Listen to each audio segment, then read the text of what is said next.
Okay, so we're all done here. Now all of this these little bits of wood hanging on, I don't usually worry about it. I just tuck them into the flutes, and later when you sand the leg, they naturally disappear. Okay, in other words, if you put a dowel down here and try to sand them away like this, you're probably going to extend the curve down and it's not going to look right. But if you just take a piece of sandpaper like this and just sand up and down, they just disappear on their own as they are bent back and forth.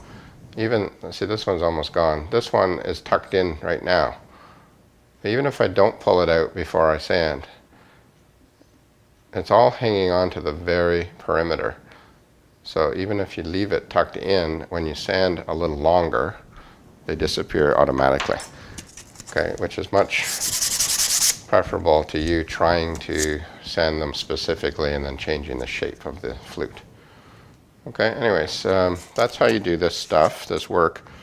And I've had a lot of students come in over the years and see my flutes and say, holy smokes, how do you do that? All of mine are always burnt at the bottom. It's really difficult to sand those burn marks out without changing the shape. Okay, the only key to the whole thing is having a variable speed router and running it at a lower speed. That's really the only way to make it work.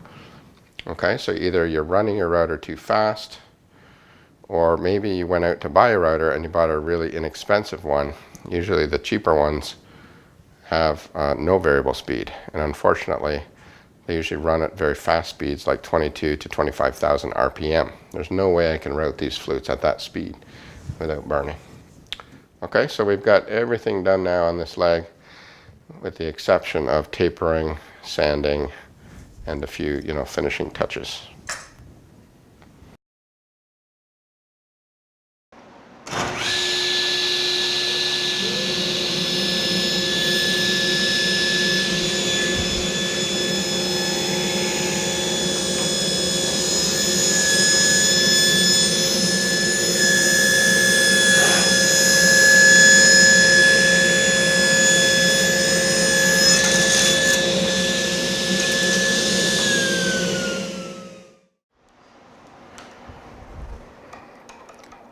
Okay, what you hear me doing is turning the air cleaner on and off.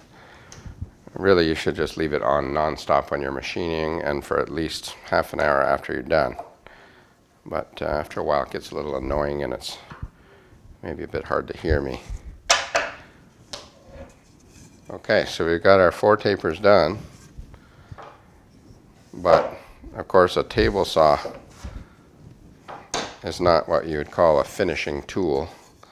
In other words, we still have some minor saw marks on here, which is why we planned to cut the taper parallel to the final taper, but not all the way. And we still have some wood left to trim on the jointer. So the top of the leg has 4 little dots where the screws went and the bottom. And if you look at the bottom of the leg, you'll see that the taper isn't all the way done yet. So there's still a little bit of excess wood on the outside of the pencil lines. I don't really care when I joint them whether I get exactly to the pencil line. It's a difficult process.